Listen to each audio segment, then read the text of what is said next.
So we've got the crankshaft out of our little RC motor that we took apart in the last video, and I have it rigged up in a V-block like this, which you can buy fairly inexpensively.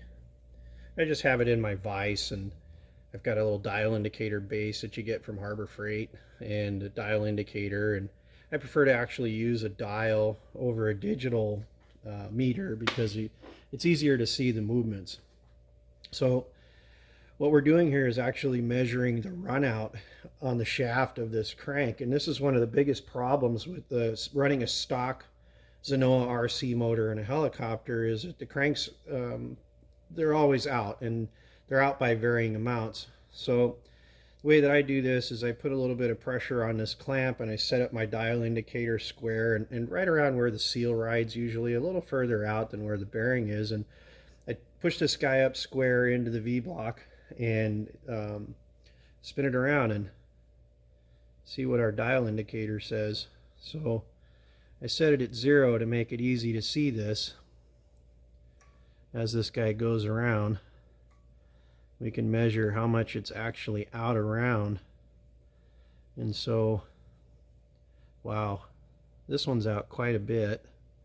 As you can see, turning it, there's about 3 thou of movement here. Yeah, 3 thousandths out, which is just unacceptable for a helicopter. So what I like to do is when I figure out where the high spot is on the crank, I like to take a marker and just make a mark where we find that high spot, because it'll make it easier when you're trying to figure out which way this thing's out. So we'll take it off and we'll switch it around to the other side and see how bad the other side's out. And when you put this guy in, you kind of just push it up against the V-block and square it up, and you don't need a whole lot of pressure on your little clamp, just enough to get all the slack out, but if you put it too tight, you won't be able to turn it easily and measure the actual runout. So this is the clutch side of the engine, where you put your little 10mm screw. And this guy isn't very bad actually at all if you look at it. This side of the crank's actually pretty good. A little over 1 thou. We can get it better than that. As we go around here, you can see that it's definitely got some run out. So let's find the high spot again. Looks like it's about right there. So we'll make our mark on the crank where our high spot is, and I'll show you guys how you can do some different things to kind of straighten this out. So we'll be coming back to you. So now that we've got this thing out of the blocks and we've got our high spots marked on it, which way was high when we were reading this with the dial indicator. So we marked this side here, and this was the bad side. This is the one that was out 3 thou. So when we were reading this with the plunger and it was reading a higher number, it was moving this direction when we were turning it around. So what we want to do is we want to counter that. But when we're thinking about that, we want to look at what's going on the other side as well. And so if you have marks that are exactly opposite each other, like say this side, your high spot's over here, and on this side you have a high spot over here, and they were out similar numbers, say 2 thou on each side, then chances are the crank's twisted a little bit. And what I mean by twisted is that it's rotated on this pin, and the counterweights aren't timed well between each other. They need to be timed well. They need to be in exactly the same point of rotation on this pin on both sides. But this one has a mark here, which was high here, which means that this guy is shifted this way, right? And so that means to me that it's slightly open here on the pin, right? It's leaning this direction on this pin. So we're going to tap this guy here with a brass hammer and see if we can get rid of that thou of runout, or at least make it a little smaller. And on this side, it was over here. So because we don't have the runout on this side on the other counterweight, on the other shaft, I'm going to make an assumption that this guy is just cocked on the pin, that it's leaning this direction on the pin. And so if that's the case, we're going to give it a whack over here with the hammer and see if we can get it to run a little better. So you can put this on your vise and do it, you know, kind of like the anvil area on your vise where I have the dial indicator mounted, or you can put it on a firm table and do it. Or, you know, some of them, if you have a strong hand, you can even just hold it in your hand and do it.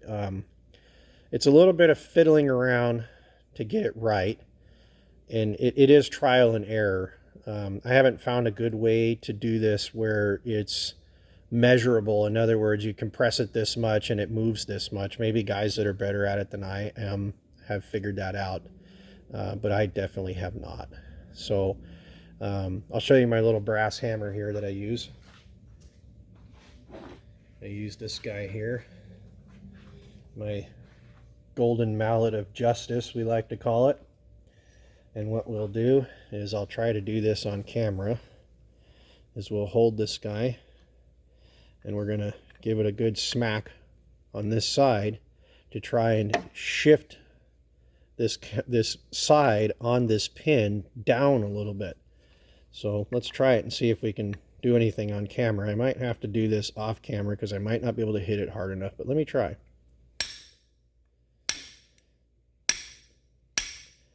Let's see if we did anything.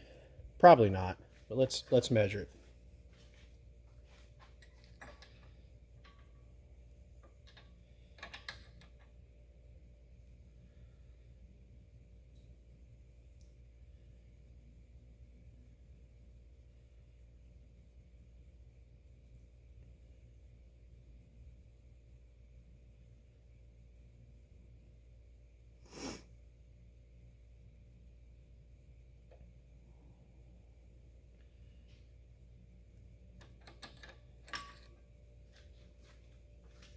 Yeah, we made no improvement there. So I have something else I want to try.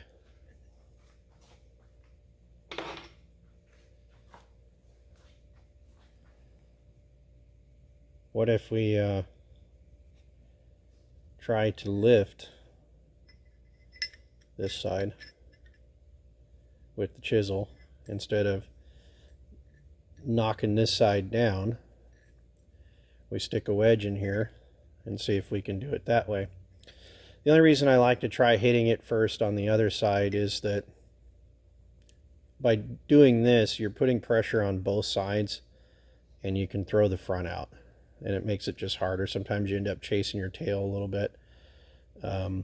Or, you know, what some guys will do is, instead of smacking them, they'll put this in the vise and they'll squeeze it a little bit here and see if they can get it to run true that way. But the object is to get both of these shafts to run at less than 1/1000th of runout in a helicopter engine. So let me try to chisel, see what happens.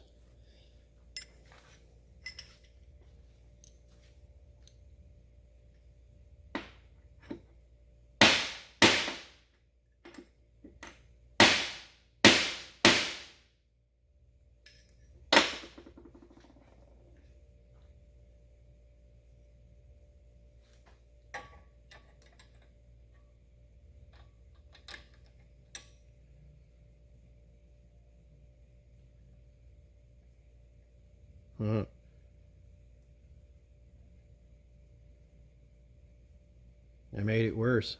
Look at that. I went completely the wrong way. So now we are way out.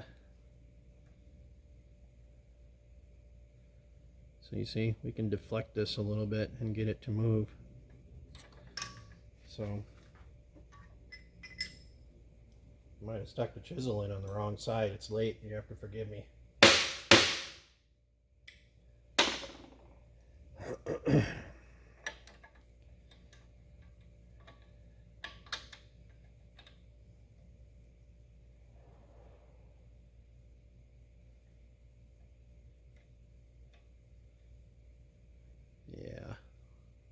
are way out on this guy.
We're getting there.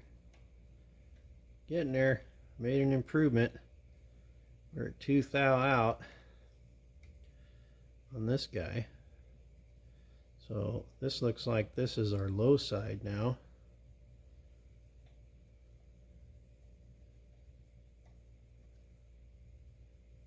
And this is our high side.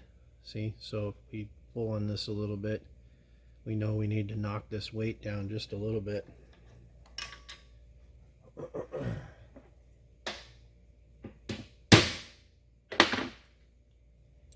You kind of start to get a feel for it after a while, how hard you got to hit it to get it to move. And funny thing is, like, every crank's different. They all require a different amount of force to get them to. Look at that, I knocked it back out. Now we're at 3 again. So went too far. Now our high side's back over here. Right here. See, that's our high side, so it needs to go that way.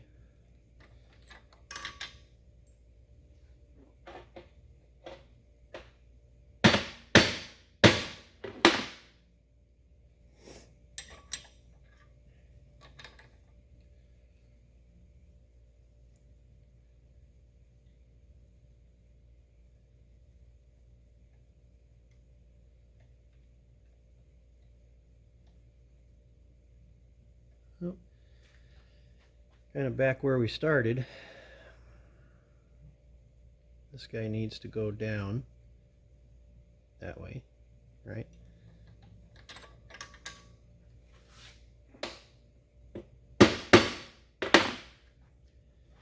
Give it a little tap and see what we get.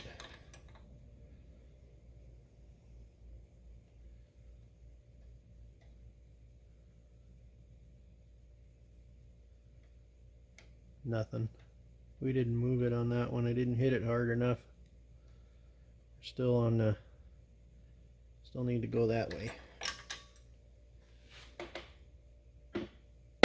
Try a little bit harder. Anyways, you guys get the idea. You just chase this around a bit until you get it to run true on both sides. And said we're looking for less than 1 thou of runout. That's 3. That's not going to work, right? So that's the high side there. This is the low side over here. That's low. This is high, right? So we want to push this guy over.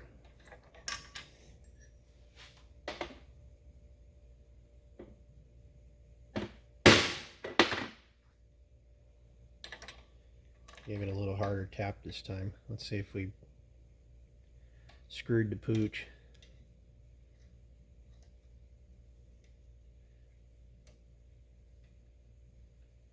See? Getting better. Getting better. We're almost there. We didn't go too far, which is good. So give her another little bump, see what she does. Some guys do these really fast. It takes me a while. I have to think about it, you know, which way everything needs to go and how hard to hit it and what am I going to hit it against. Still need to go that way some more. Let's see if we can get it to move.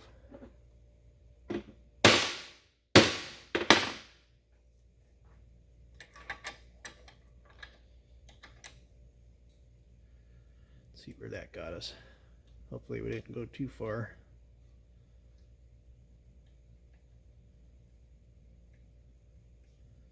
And we're still at 2. Guess I have to be a little more brutal with this guy. Show it who's boss, you know. It's not cooperating. Sometimes if you keep smacking them on one side and they don't want to go, you need to work the other side a little bit. So we'll try that with the chisel. See if we can get it to move on the other side. Sometimes it's just happy where it's at on the pin on that side, and it'll fight you. It doesn't want to go anymore. So yeah, we're still at 2-ish.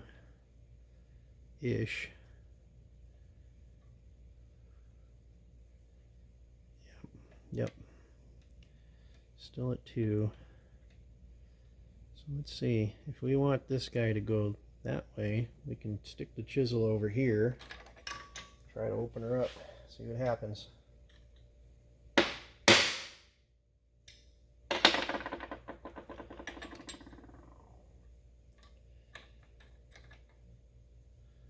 See if we got it that time. Didn't feel like it moved. Yeah, we're not doing anything with that chisel. We're gonna have to smack it in there harder. We're so close now, it's a little nerve-wracking to smack them sometimes because it's easy to overshoot. So here we are, we're here. We want it to go that way a little bit, so it means we're gonna hit it there.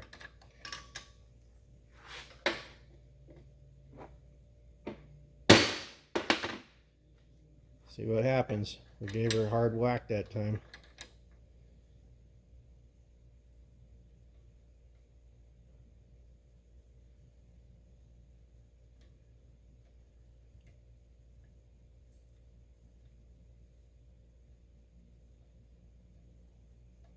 Yeah, a little bit of improvement. We're pretty darn close here. This gauge has a plus or minus 1 thou accuracy, and we're just tickling around in just over a thou. I think I'm going to give her one more little smack. See where the high side is. That's the high side still.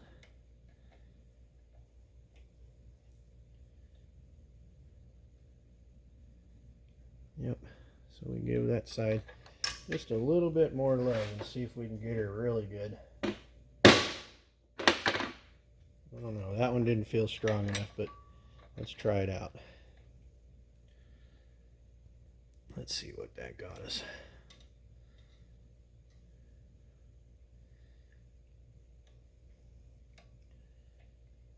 Yeah, not quite hard enough. Let's smack it one more time. See if we can get it to move.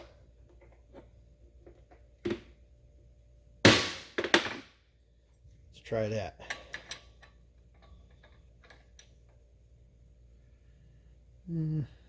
Let's see.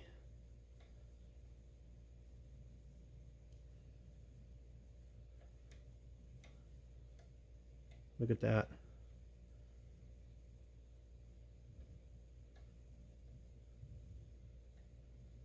Look at that. She was 3 out before, and now she's less than 1.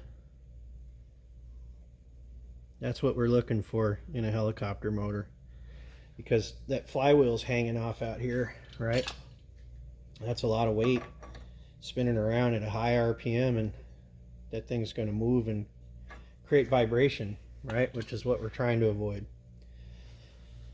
Anyway, so you rinse and repeat on the other side, and you might have to do some fooling around back and forth, you know, to get it straight, but that's pretty much what we're going to do building our 28.5 here.